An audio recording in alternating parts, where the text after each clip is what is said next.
দেখো বন্ধুরা, আজকে আমাদের হচ্ছে উচ্ছে দিয়ে, আলু দিয়ে, বড়ি দিয়ে, পেঁপে দিয়ে, চিংড়ি মাছ দিয়ে একটা তরকারি করেছি। হ্যাঁ, আর করেছি বন্ধুরা কচুরলতি, আর বন্ধুরা শশা নিয়েছি, লেবু নিয়েছি। এটাই আজকে আমরা খাবো। আজকে আর বেশি, হ্যাঁ কালকে মাছও আছে একটু বন্ধুরা, ওটাই খাবো। পেঁয়াজটা দাও মা, তোমরাও খেয়ে নাও। আর আমার তো বাইরে পোষ্য দেখছে, তো ওই কালো কালো দেখা যাচ্ছে ওই গেটের সামনে, পোষ্য চলে এসেছে, খাবে।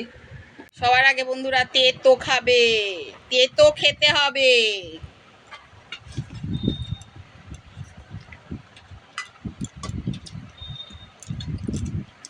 তেতো দিয়ে চিংড়ি মাছ দিয়ে আমি এই প্রথম রান্না করলাম।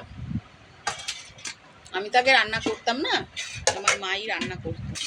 মা অসুস্থ হবার পর থেকে এখন আমি রান্না বান্না করি বন্ধুরা। তো চিংড়ি মাছ দিয়ে ভালোই লাগছে, খারাপ লাগছে না তেতোর তরকারিটা।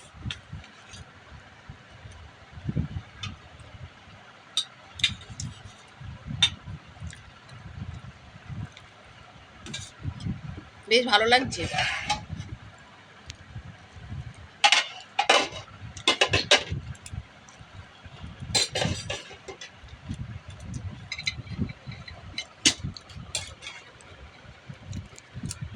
টাটা বন্ধুরা, সবাই ভালো থেকো, সুস্থ থেকো, অনেক শুভকামনা রইল।